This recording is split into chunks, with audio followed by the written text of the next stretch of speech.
Welcome back to Lipstick, Lies, and Liberation. This is your podcast all about everything regarding women, the lies society tells us, and how we are liberating ourselves from them. You have Amber and Sam. We are sisters, and we're gonna get into our episode today, which is part two of our episode from last week. So go ahead and go back to that one if you haven't yet. But Mhm. our part two today is boundaries, the boundary glow up, and how giving you specific examples of boundaries that you can implement into your life to have amazing relationships, friendships, to reduce stress. Amber was literally just saying that she doesn't have any stress in her life now, and she's so used to every area being stressful, but it's Yeah. because of boundaries. It's because of learning these lessons. And we both shared in the previous episode where we were before, but knowing specific boundaries is so helpful because I literally Googled what boundaries do people have in relationships when I was first learning about relationships and why I was having the patterns I was and wanting to change the story. So, this is episode number two. We're so excited to dive in, but we're going to start off with our beginning segment, which is we go over our lipstick for the week, our lie for the week, and our liberation. So, Amber, if you want to start with your lipstick.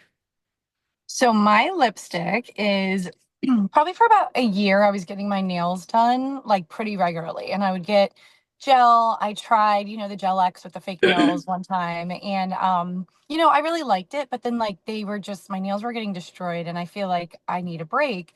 So I've been like trying to grow out my nails and being like a very busy, active mom. Usually that's not my thing. Like I cut my nails down short and polish them and stuff, but I have been growing them longer, especially at the request of my daughter.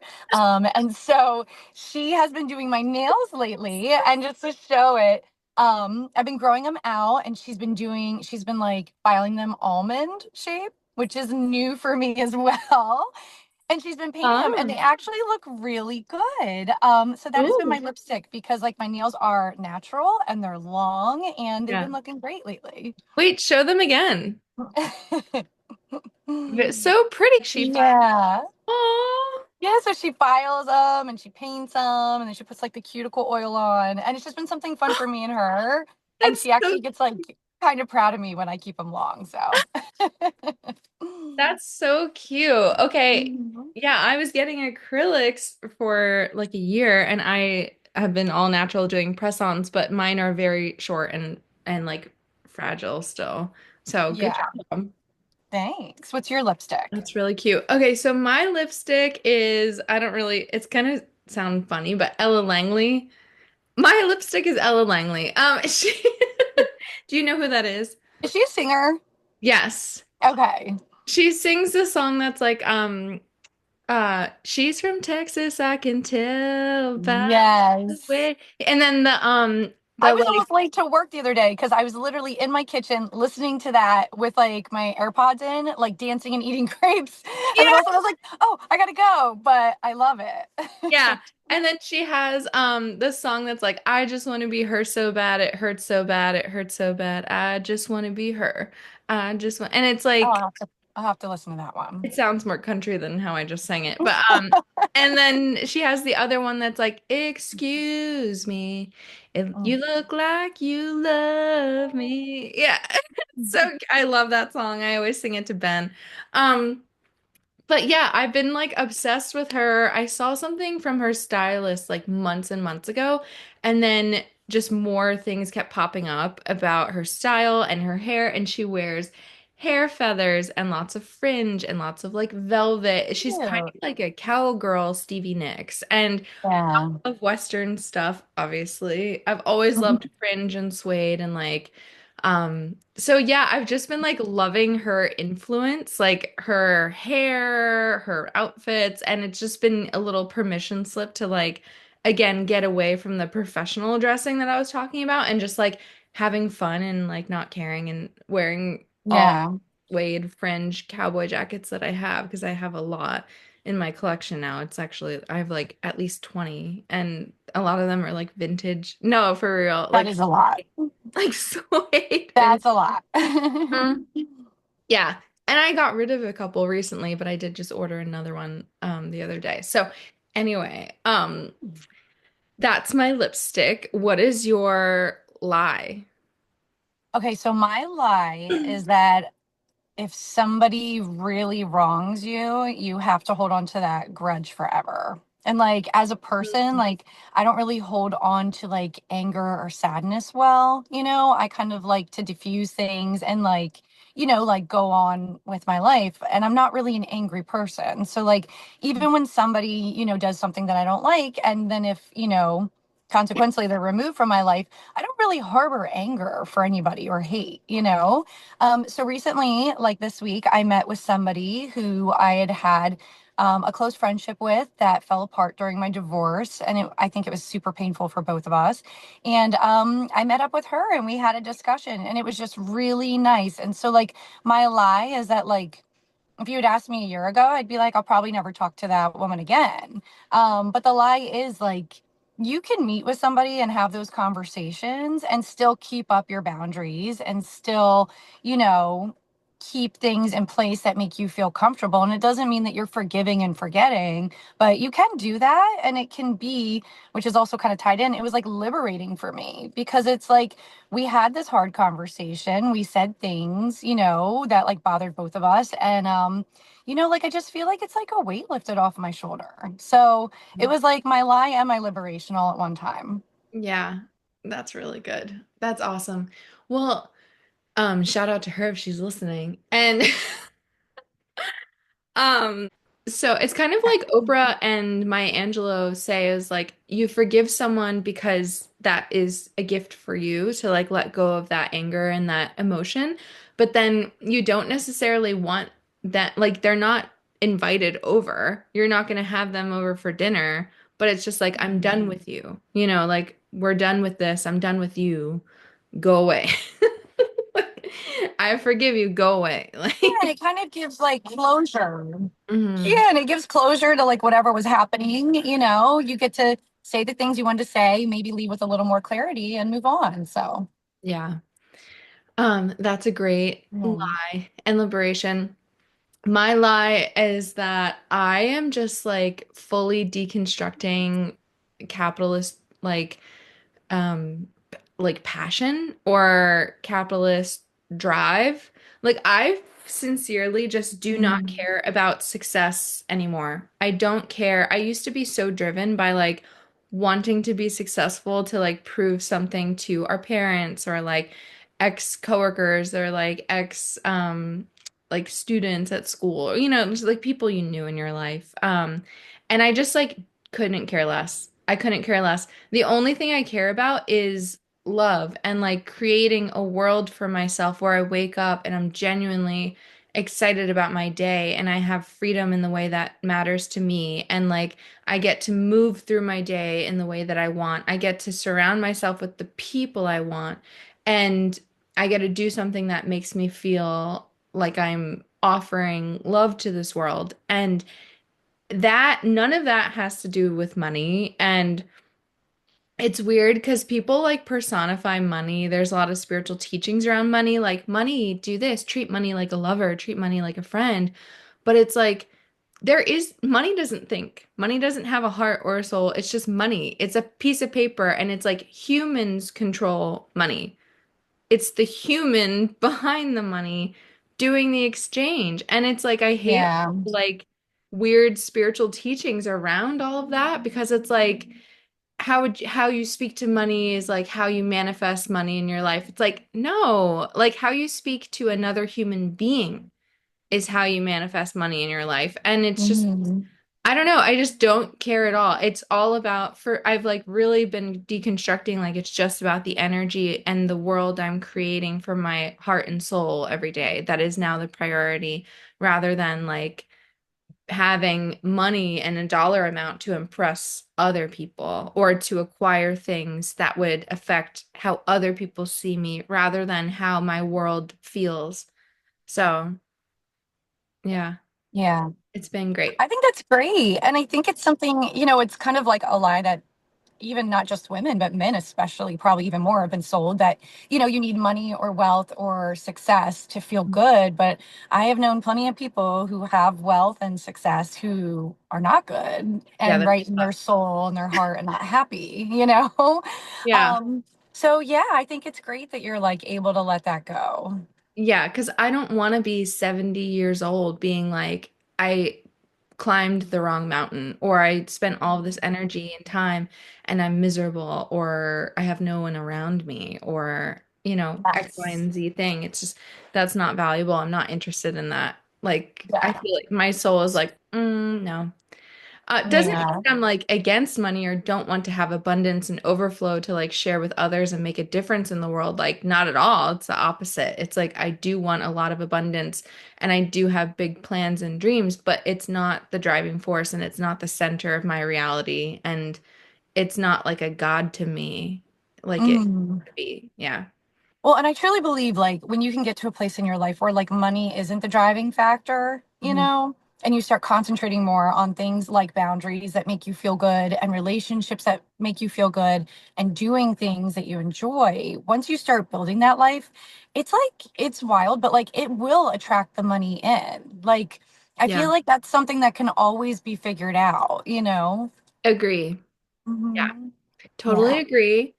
And did you have a liberation or was it part of what you shared I before? think my liberation was like knowing that like I could have these conversations with people and not feel like I was betraying myself by sitting down and doing that, right? Mhm. Because I think we're all kind of taught like, if somebody does you wrong, like, that's it. And like sometimes there's not room for that grace. But like, so it Yeah. was liberating to know like I could do that and I could leave there feeling good and like I could feel there like leave I was like left liberated. I got to say the things I wanted to say. When you have this like Yeah. huge ending with someone who's so important in your life and then like it always sticks with you. Well, they didn't know this or they didn't know that. And like you get to a point where you don't care.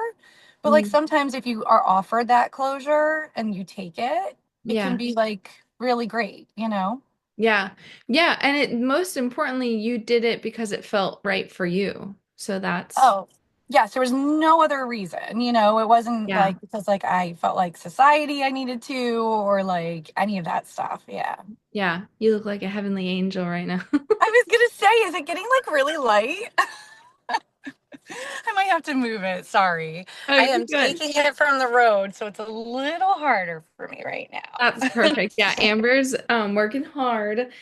Okay, and then my liberation real quick is so I have like redesigned my office a number of times and I recently like had Ben, my fiance, go get something for Facebook Marketplace for my office. And then I'm like, oh, actually I don't think it's right. Like I think I want to switch it out for something else. So I've been like spending money, like doing this, like spending lots of money. Mhm. And now I'm like, oh, now I need this thing and this thing instead. And he was like, and I was like, I'm sorry for changing it. And he was like, why are you sorry? Like, you're just playing. Like, it's just, this is fun and you're creating this beautiful space. And like, what you don't use, we can sell or put in storage. Like, you don't have to apologize for changing something because you don't like it. And like that, Mhm. he's just always helping me, like, find these little bits of scarcity that I have within me and helping me liberate them. And I think that's like, that's a sign of a good relationship is, Oh, I yeah. think it is too, for sure. Yeah. Oh, that's so nice. Yeah. Okay, so back to our list That's of very. what? I said that is very liberating. Yeah. Back to our list of boundaries. So we have, I'll just go through the list, I guess, and then we'll start where we left off. And then, but that way people know, like, you guys listening know where we're going next. So we started with emotional and physical, which we talked about in part one. And then we also have relationship boundaries, boundaries around your children after divorce, work boundaries, friendship boundaries, health, time, family, money, lifestyle, etc. So we're going to get into like our personal boundaries and then like specific ones that if you haven't thought about them, it might be a good time to evaluate and also like ones that have really changed our lives. So, um, okay, relationship boundaries.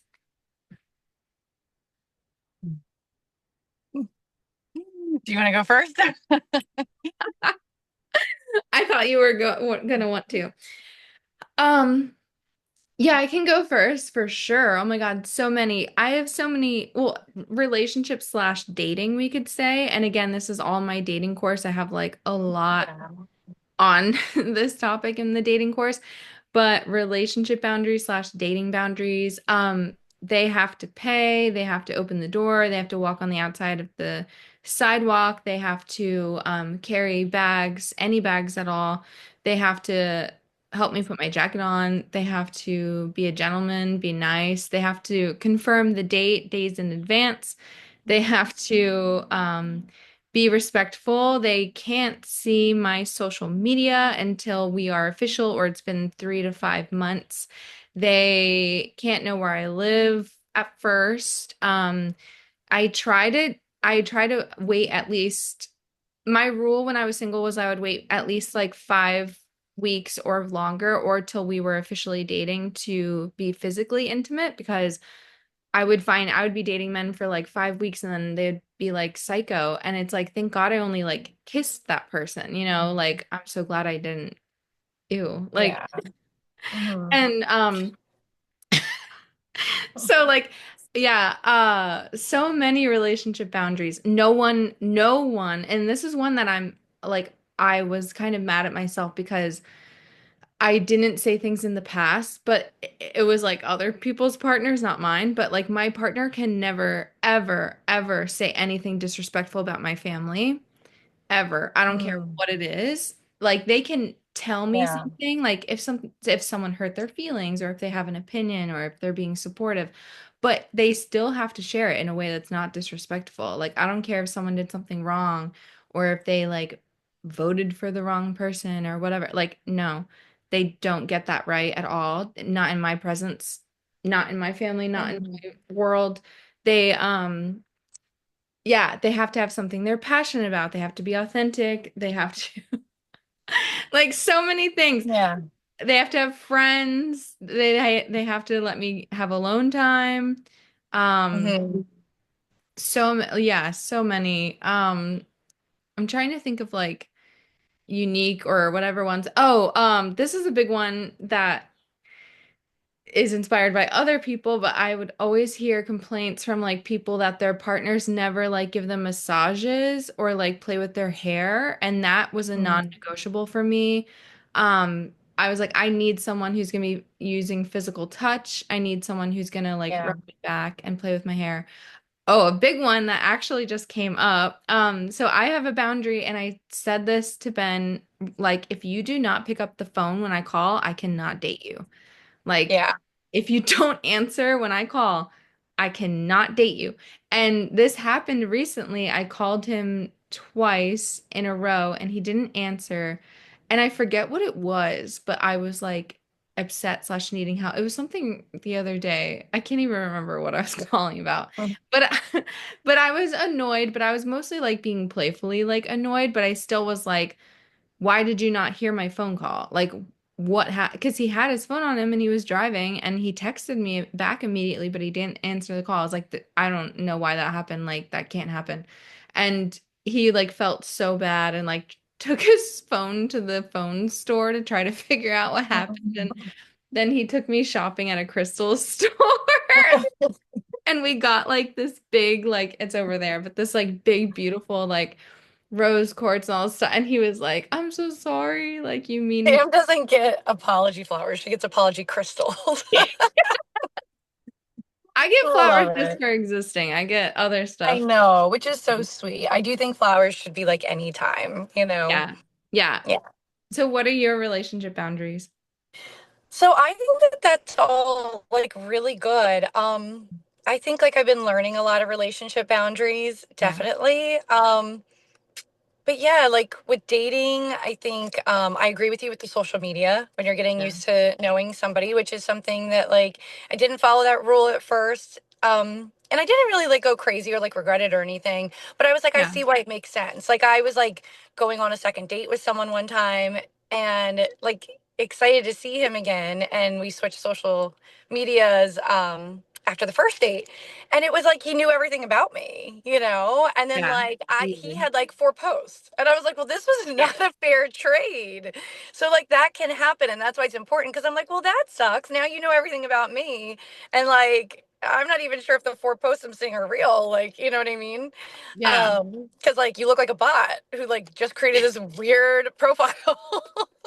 It's like a picture of their socks and like a football and like a plate Yeah. of wings. It's like nothing. Like Yeah. so random. So I do agree with that one, but I think like my boundaries are like really taking it slow. Like I've seen like with these dating apps, like for me, and it almost sounds like reverse, right? Like you always hear like women want like men to commit and come in and be serious and like reach out all the time. And I'm kind of experiencing the opposite, where like I'm having these like very intense men who just Mhm. want to jump like right to a relationship. And like I need to like really get to know somebody and like establish trust before like I can ever get to a place like that again. So I think like I have boundaries in like taking it slow. When I'm getting to know somebody, like I don't really want to meet up with them more than once a week. You know what I mean? Yeah. Because it's just like too much. And like I need time for like things that are important to me, like things that I like to do, things I like to do with my friends, my family. You know what I mean? So I think it's just establishing like the speed you want in a relationship too. And Yeah. like even if you get excited or like, like, oh my gosh, like this could be my person, like nothing will ever come bad from taking it slow. And somebody who is going to push or like need you to accelerate that, like there's already a problem, because like if they can't slow down for that and understand, how will they understand bigger things in relationships? So like I think that's definitely a big one of mine right now. Yeah. Yeah. That's such a good one. Taking it slow. I used to have a rule like no more than 2 dates a week, like even if I was Hmm. like in love with someone. Because it's like I Hmm. should be spending my time with friends or hobbies or doing things I enjoy or just resting. Like even Yeah. if the other 5 days are just you resting and you don't have plans, like that is a plan. Like that, Hmm. yeah. So Yeah. those are really good. Yeah, I had some boundaries around like dating and yeah, because Ben wanted to like be in a committed relationship sooner than I did, and I wasn't ready, and I was seeing other people and like getting, and again, like slowly getting to know people because dating is just gathering information. And Hmm. I was honest with him because I have like a transparency policy, like always be transparent.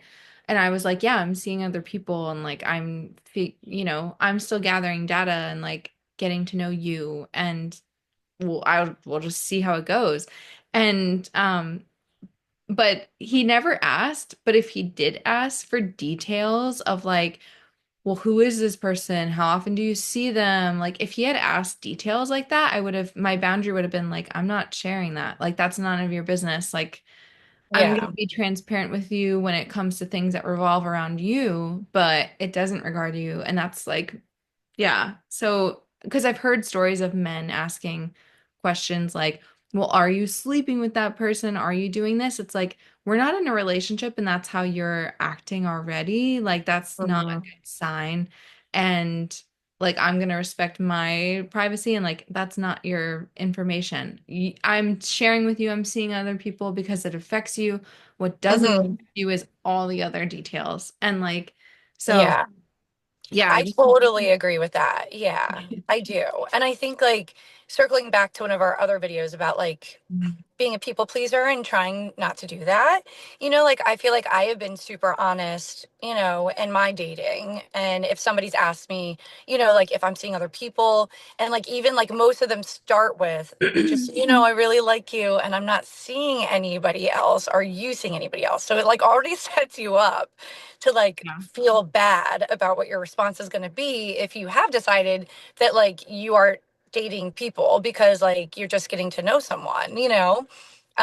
But like for me it's been a very good tool to like be honest and be like, well, yeah, like I am like going on other dates and like stuff like that. And I think for me, like I actually like, as awkward as it is, I like when they approach me with that after like the second or third date, because like it just like opens up this very honest space, and then it almost like liberates me more to just be like, I don't have to feel guilt if we go on two more dates and I decide it's not for me and he's like head over heels, or you know what I mean? Because like it was very honest about like where we're at, you know? So I think it's a Yeah. good boundary to have, and I think it helps prevent other problems in the future. And I do think if you get someone who reacts a little jealous to that, like you were saying, and Yeah. I did have one guy do that.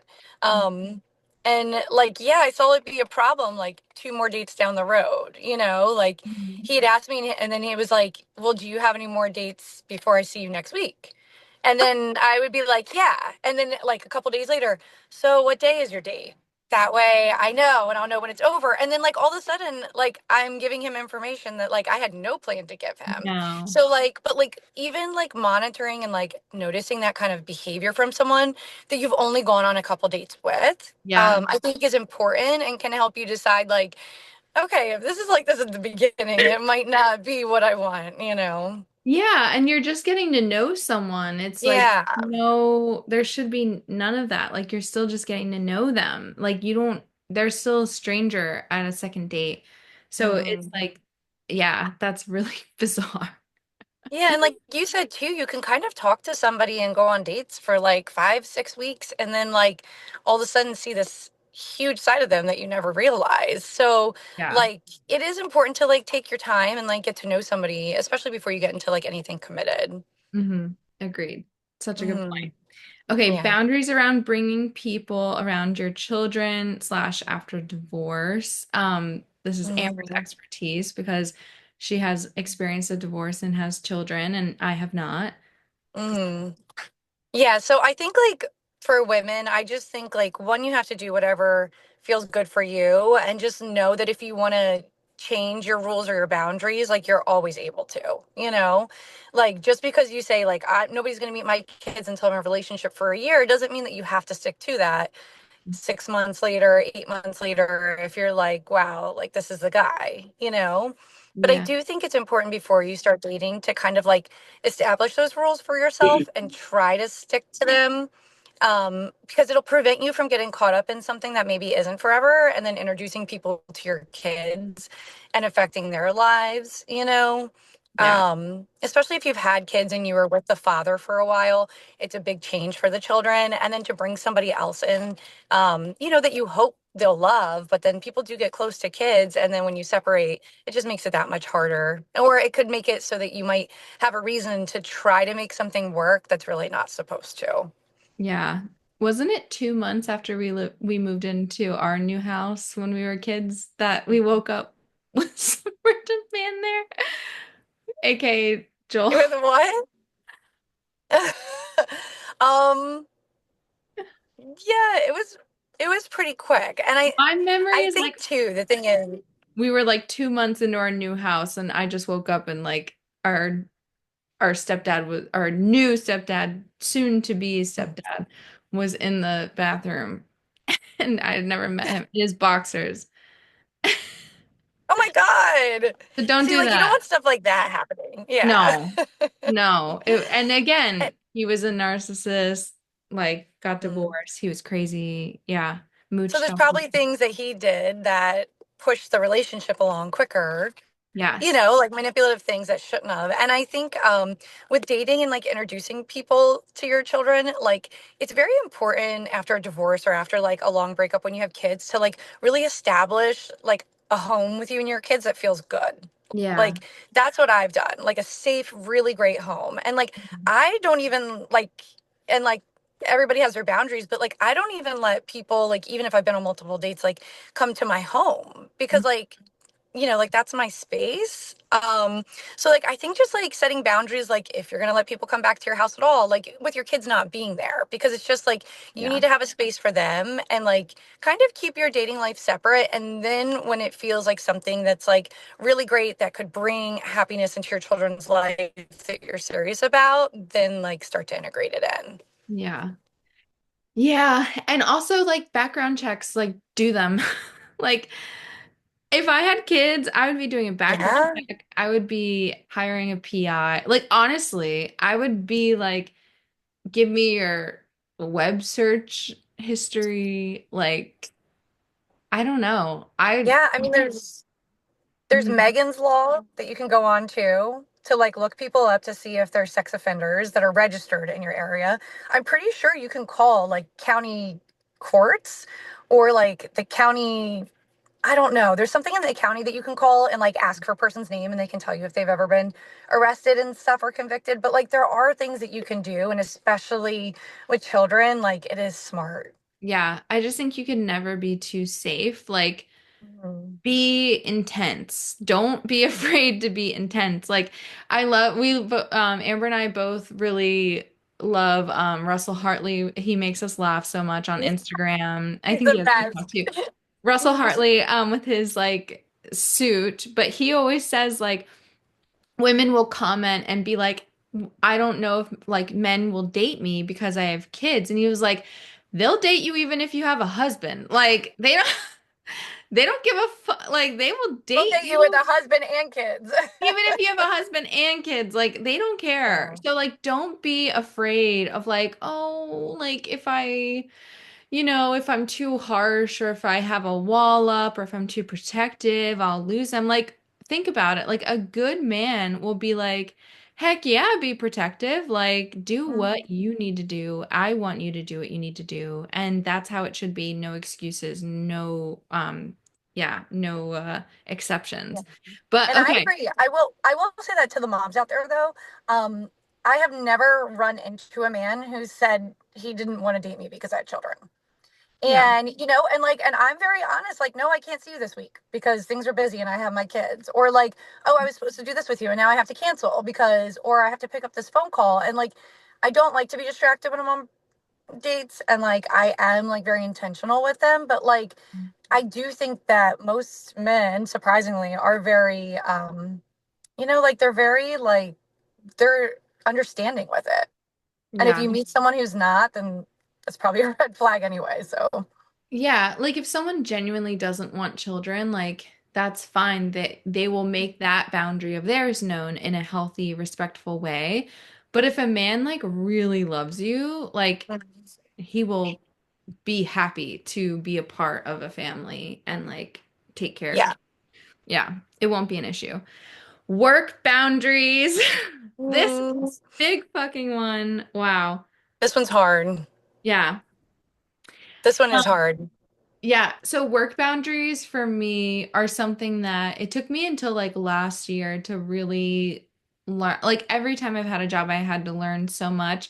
But being a people pleaser and having men be inappropriate and me being like, well, I've healed so much trauma and this person hasn't, and I can handle and they can't. So like I should just like suffer in silence and not get this person in trouble or like possibly deported or like whatever or they're suicidal. I don't want to like get them fired and then be You responsible. dealt with all of that at work? Amber, I have not had a job. I've only had one job where I wasn't sexually assaulted at. Oh my God, that's One horrible. one job. And or no, two, because Penn, when I worked at UPenn. But I did have like I got in trouble for wearing a blazer at UPenn. Mm. Yeah, I've had so many bullies. I trigger people and I've always been like so exceptionally nice, like just people pleasing, super nice, really upset when people didn't like me or get along. Now I'm super blunt and I don't care. I Mm. don't ever try to make friends with my coworkers. I don't hang out with people I work with. I don't drink. So I've always worked a lot of places where people drink a lot. I don't do the holiday parties, the hanging out with the significant others, like barely any of that. Like I have firm boundaries. No one gets to disrespect me or yell at me. No one gets, I used to always be the person who worked overtime and gave 110%. And again, this is like a if you're like slightly on the Yeah. spectrum thing of like you take everything really literally and you don't know how to not give 110% like me, like I would just give it all to my job and like not understand how other people didn't do that. And then it wouldn't be appreciated. And if I couldn't do that, if I ever was sick or needed something, no one would ever like return the favors that I did for them. So it was Yeah. always like, or if they did, they would be upset about it for some reason. And like, so yeah, I've dealt with so much work bullshit and but like yeah, oh my God. Oh my God, Amber, I once had a manager at a bar I worked at in Philly. He was freshly out of jail. He was on drugs. He was renting a room from me and my roommate, like temporarily. He had a child and he was stealing from us and on drugs. And we found out we had to kick him out, and he threatened to have his prison buddies come get us. And then he like finally got fired, and then he would still come in though with his buddies like after he got fired, and like I would hide Yeah. in the kitchen to like avoid him. And then the manager would be like, "Just wait till he leaves." And I'm like, "I work here. He got fired for stealing and is on drugs and threatened to hurt me. Like he should be kicked out." Like so crazy.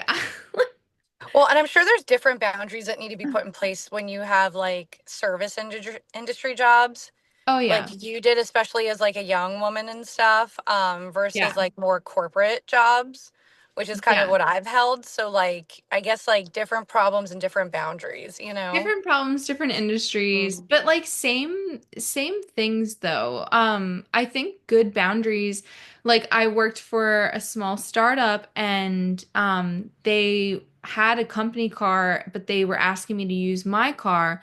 I used my car for something. It like got it the parking lot had like was all messed up at this event that they asked me to use my car for. The parking lot was all messed up and it like punctured my radiator, and it was a $2,000 repair, and the car was only worth like $2,000. And I Yeah. was like, that's more than they pay. Like, it just, I was like, I'm no longer willing to use my car for this job unless I Yeah. am paid for it, paid for the gas, paid for the time of travel, and paid for any repairs that might come up because of me using my car for this job. And they Mm. said they fired me. So, Wow. Yeah. so setting boundaries and not being afraid to like, okay, so what? Like good riddance, you know? Like if you need someone who you can take advantage of, that's not me. And Yeah. yeah, and just not working. I used to like stress myself out so much working overtime and then like crying and being like, I asked them if I could, have this many hours or like this many days, and they said no, and it's affecting my health. It's like, never again. Yeah, never again. Mhm. They get you with the fear of like, we'll fire you and you'll be homeless. Mm. So, Which is also something that shouldn't be happening in the first place anyway. So if you have a job yeah. like that, like, you know, look for a new job as soon as possible because those issues are just going to keep popping up. Yeah. But as a young Yeah. woman, like I can't tell you how many people I've interviewed for jobs, and then the person who interviewed me took my number from my application and asked me on a date, like the Yeah, same that's day horrible. Yeah. after the interview. Yeah, Like that's awful. that happens so many times, like all the time. Mhm. Like, yeah, just it's just what happens sometimes. Yeah. Yeah. What are some work boundaries for you? I think like not dealing with any kind of harassment, you know, like if that ever happens, I would like bring attention to it right away. I would never date anybody at work, like you were saying, that's a boundary for me. I would never have that intermingle, you know, because I think like your job and your employment and your income is very important as a woman, to Yeah. be able to like take care of yourself and be independent and especially financially. Yeah, I haven't really I think I have a boundary. Like, I don't get close with my coworkers. Like, I will love and chit chat and share stories and know about their kids and their names, and they know about mine. But like, we Yeah. don't really hang out after work, stuff like that. I will go to holiday parties. I think all that's super fun. But yeah, I have like boundaries too, to where like you know like there are people I talk to at work, and then that's where it stays. So Yeah. I used to date someone who had like a work wife. Never mhm. again. Never again. I would, Yeah, yeah. And I they hear a lot of people say that. yes, and there were also jobs that people I've dated have had where they had like big holiday parties. And when you go, it's like all these married people like cheating on their spouses with their like work people. And no, I would never, I would, Yeah.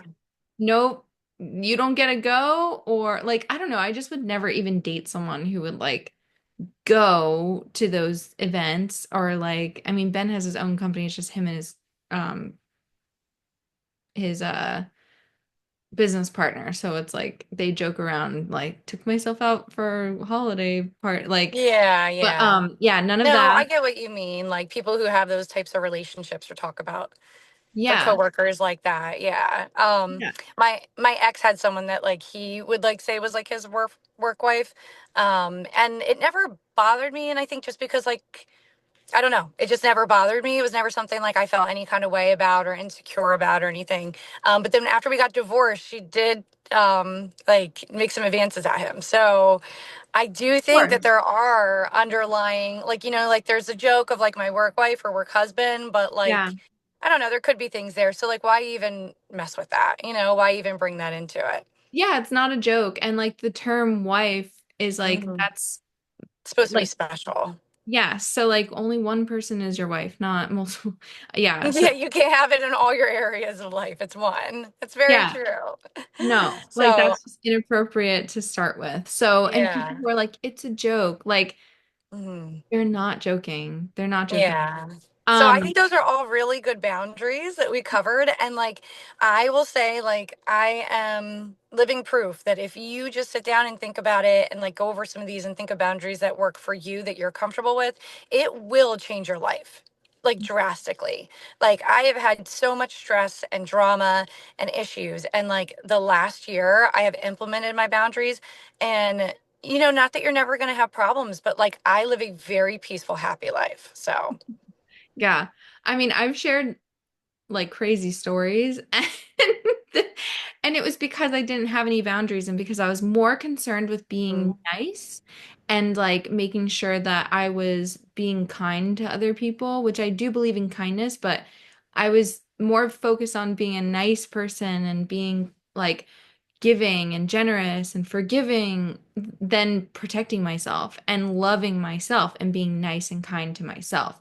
So, yeah, boundaries like now I would never deal with any of those same issues. Like it's just it would yeah. never happen because of the boundaries I have. I would never date a crappy person. I would never Mhm. be in a crappy job. Like it just wouldn't happen. So, Exactly. yeah, it's a kindness to Yep. yourself and it allows you to be nice to yourself, which should be your highest priority. So Hmm. don't feel bad about seeming like a bitch because you have all of these protections and boundaries in place because it really is a glow up. And Hmm. you'll be like, now I just have all this energy and time because I'm bored because I don't have all the drama in my life. Well, and really, when you're like doing the best things for yourself, it lets you present the best version of yourself to the people who do matter and the people who are important in your life and the people who deserve to get that kind of love and attention from you. So it's Yeah. really, it works all the way around. So let us know what you think. Let us know if you have any boundaries that are non negotiable for you. We would love to hear it. Leave them in the comments. Make sure you subscribe. Give us a 5-star review on Spotify. You can watch us on YouTube. Please share it with a friend. We would love that. And we will see you next week. You can find me on Instagram at Sammy B Love. Amber shares her really cute shorts throughout the week. But yeah, we'll see you soon. Okay. Bye. Bye.